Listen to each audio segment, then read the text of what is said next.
សូមស្វាគមន៍មកកាន់ Channel ខ្ញុំបាទដោយដែលលោកអ្នកទាំងអស់គ្នាដឹងស្រាប់ហើយថា Channel របស់ខ្ញុំបាទគឺតែងតែលើកយកនៅចំណេះដឹងផ្នែកខាងសភាវុធមកនិយាយចែកអំលែកជូនដល់ពុកម៉ែបងប្អូនប្រិយមិត្តទាំងអស់គ្នាដើម្បីបានយល់ពីអានុភាពនៃសភាវុធរបស់ប្រទេសនីមួយៗថ្ងៃនេះខ្ញុំបាទសូមលើកយកនៅរ៉ុកកែតប្រភេទ Host 1A ដែលជារ៉ុកកែតប្រយុទ្ធសាស្ត្ររយៈចម្ងាយខ្លីធំធ្ងន់របស់ប្រទេសរុស្ស៊ី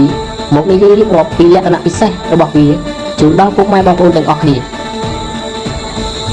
បាទមុនចូលដល់ក្រុមសារសម្រាប់ប្រិយមិត្តថ្មីសូមកុំភ្លេចជួយចុច Subscribe និងដាក់សញ្ញាកណ្ដឹងដើម្បីកុំឲ្យរំលងនៅរាល់ការផុសវីដេអូថ្មីៗរបស់ខ្ញុំបាទ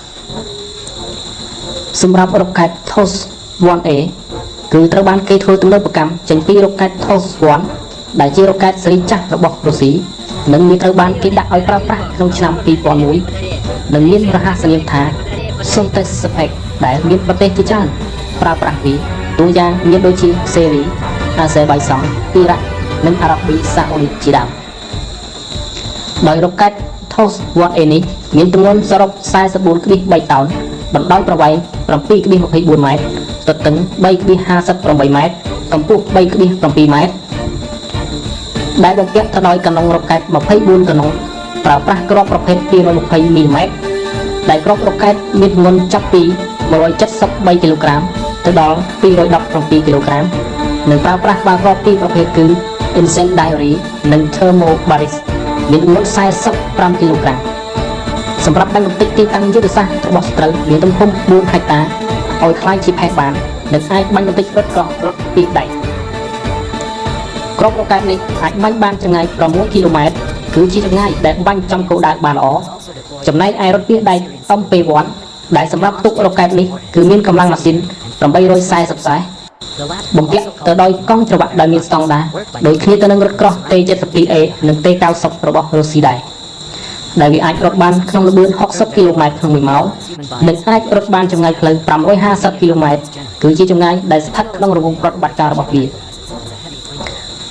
ថពាសដែក MP1 គឺបំពាក់ទៅដោយប្រព័ន្ធការពារ NBC និងប្រព័ន្ធ CNOSN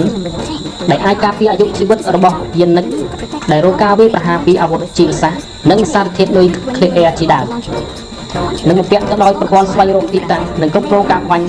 ដោយកុំព្យូទ័រព្រមទាំងមានប្រព័ន្ធត្រួតពិនិត្យទិសដៅសម្រាប់យានិកដែលធ្វើប្រតិបត្តិការនៅពេលយប់បើយើងប្រៀបធៀបរវាងរ៉ុកកែត Host 1A ដែលជារ៉ុកកែតស៊េរីថ្មីនិងរ៉ុកកែត Host 1ដែលជារ៉ុកកែតស៊េរីចាស់គឺមិនសូវជាខុសគ្នាប៉ុន្មាននោះទេដោយគ្រាន់តែ Host 1បំពាក់កាណុងរ៉ុកកែត 30 កាណុងទម្ងន់ 42 តោនប្រវែងបណ្ដោយទទឹងនិងកម្ពស់គឺខុសគ្នាតិចតួចតែប៉ុណ្ណោះហើយចម្ងាយបាញ់របស់រ៉ុកកែត Host 1វិញគឺបាញ់បានចម្ងាយ 3.5 គីឡូម៉ែត្រគឺជាចម្ងាយបាញ់ដែលមានប្រសិទ្ធភាពនិងចំគោលដៅបានល្អចំណែកឯរថពាសដែកដែលសម្រាប់ទុករ៉ុកកែត Host 1នេះដូចគ្នាទៅនឹង Host 1A នឹងប្រើប្រាស់យុទ្ធជន 3 នាក់ដូចគ្នា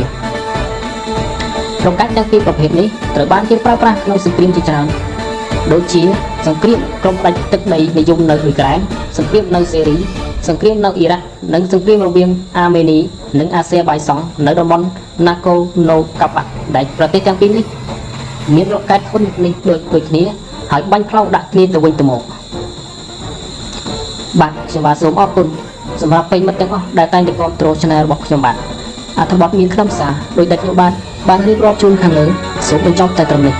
បាទប្រិយមិត្តពេញចិត្តសូមកុំភ្លេចចែករំលែកដោយស្រឡាញ់ដោយគ្រាន់តែចុច Subscribe និងដាក់សញ្ញាកណ្ដឹង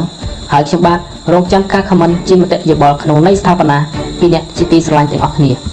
ខណៈនេះខ្ញុំបាទសូមអរគុណសូមជម្រាបលាជួបគ្នានៅវីដេអូក្រោយ